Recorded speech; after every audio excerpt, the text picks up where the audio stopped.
Hi, ladies and gentlemen, Eddie Marcus here again. Like you, I ask myself, why do I spend my time speaking to you about the wonderful life that you are being denied when I know that you cannot accept that? Why do I do it? I do it because it's true. I do it because since it's true and I know this, I have to live according to that.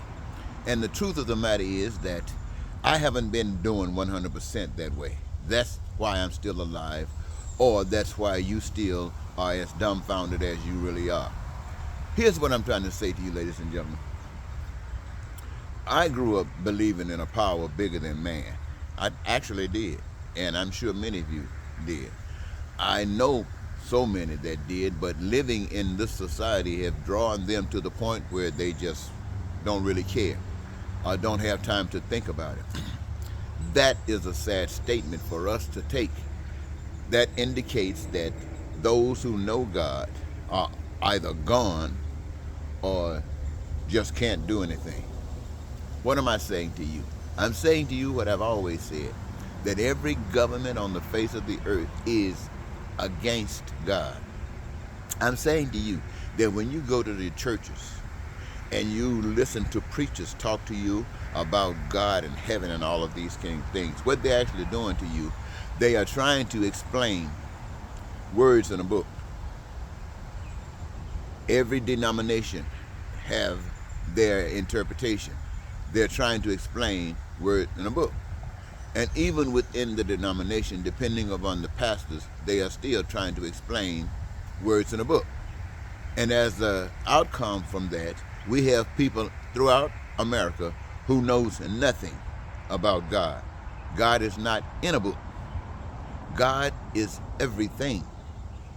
And being able to interpret what everything is in relationship to God is having a spirit that is receptive to receive that information that is being channeled out to those who are in search of it.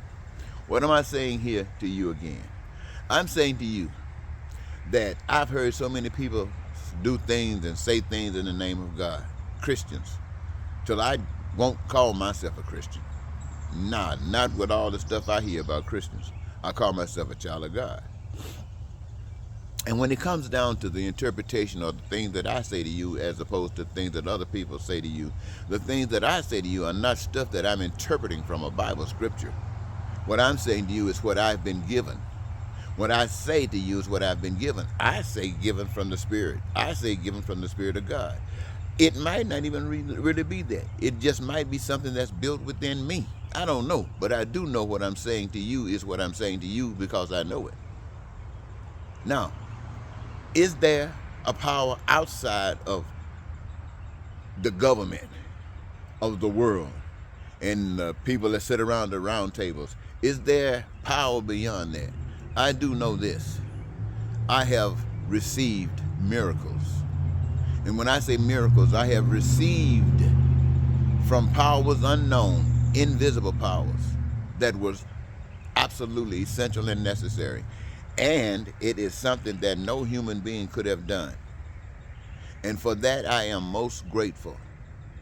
And also for that, I have a responsibility to that. I am committed to that. And that is to say to you, to say to everybody that will listen, that there is a power. I don't care what you've been taught. I was taught the same thing, that we can't see, that is responsible for everything. You see these trees behind me. They might have been planted there by man, but I also do know that if a little branch fall off, or a little anything fall off, it'll grow up.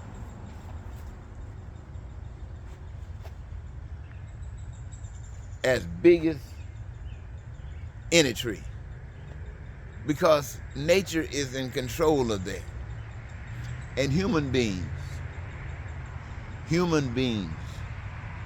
were made with certain commonalities, not just in the structure of your biology, even though that is true. And with that biology, you require the same kinds of things for sustenance. That's true. And that power that made you like this, all of us like this, also provided that whatever it is that we might need, want to desire for survival, is available to us in the earth, on the earth, above the earth. You know this. Some of it is seen and some of it is unseen. But yet, since each of us would benefit from all of that, each of us come with a gift that we can contribute. We don't know everything. We know a lot of things, but one thing that gives us our greatest joy. It is just one specific thing that gives us our greatest joy. And having the opportunity to do that, you can't beat it. You hear the athletes loving it, entertainers loving it, and getting paid on top of it, digging ditches, loving it, getting paid on top of it, not enough. But I'm saying, give you your greatest joy. Your greatest joy.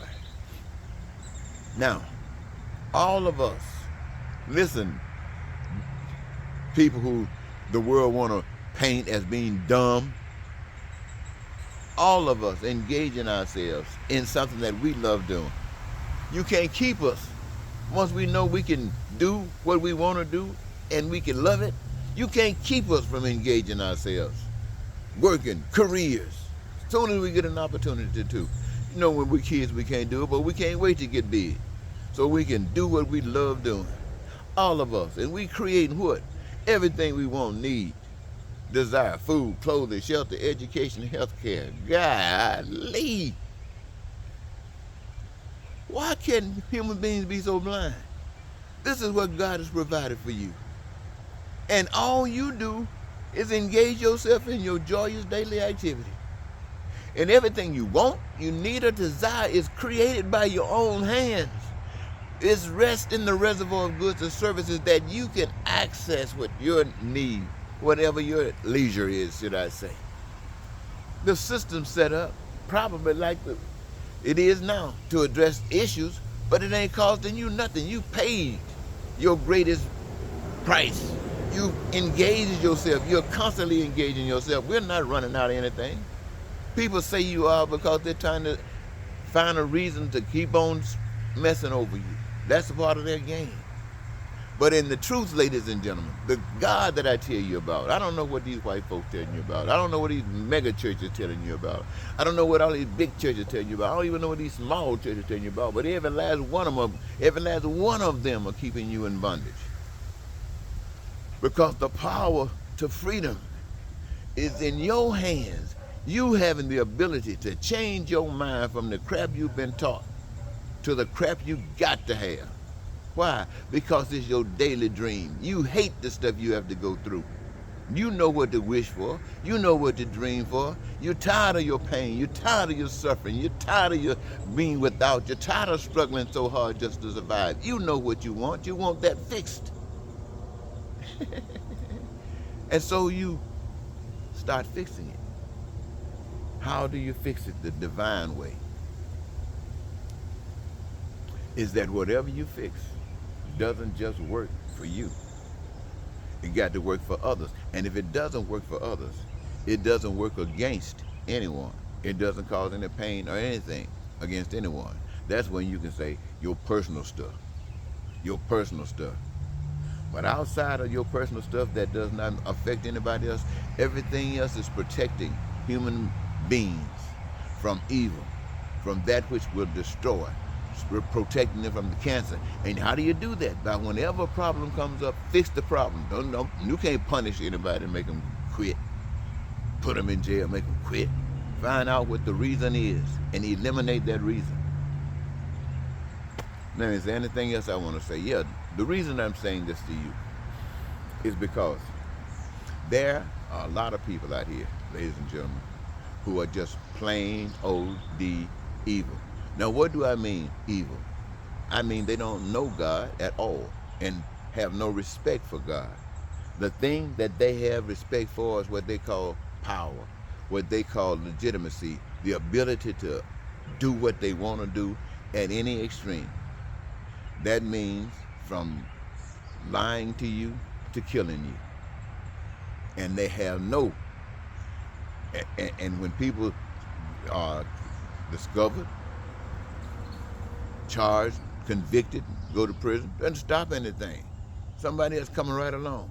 Because what caused that one is causing the next. And this is why we have to fix the problem. And how do you fix the problem? Give people a reason for living, helping people to understand what life is all about. And so what I got to say, ladies and gentlemen, bottom line, I've been out here long enough. And I got a few subscribers, but are those subscribers listening to anything I say? I don't know. I do know I don't give a few views here and there. Every now and then I might say something that's intriguing, and I jump up and get a few hundred thousand views. Not 100,000, but several thousand views. I do. That periodically happen. Well, what does that mean? That doesn't mean a hell of a damn bean when the people still can't pay their home, can't pay their mortgage, can't pay rent, living on the street. That don't, what I'm talking about don't mean a damn thing. If we sit around, and I'm going to say to you, ladies and gentlemen, as far as I'm concerned, every last one of us are guilty. We got a program called Housing Department. That housing department has been up ever since a time back. Homelessness exists. So that department is useless. Poverty. We got this economic stuff that, hey, it's useless. Useless. It's useless. Everything is useless because it works for some and causes pain for others, and you don't want to fix it. So if we are all responsible for this, we can tell ourselves we're on our way to heaven if we want to. We just lie to ourselves and to one another. You know if you're going to heaven, and you don't have to tell anybody. And they'll know that you're going to heaven. And you don't have, all you have to do is just live. They said, that was sure going to heaven right there. Why? Because they see what they haven't seen. They see miracles happening. They see you affecting in their lives the way miracles happen. It hasn't happened before. But all of a sudden things are changing. All of a sudden they can see the results. All of a sudden they can see that someone cares, and that one must be led by a power outside of what we see around here, because it has never allowed the rest of us to engage ourselves in such a way. And those who did are dead. And this one that's doing it right now is thinking that if you, the people, don't change your mind and make for a better way of life for all of us, I'm going to be dead. At least that's a good sign that I wasn't wasting my time. Until next, Eddie Marcus saying goodbye for now.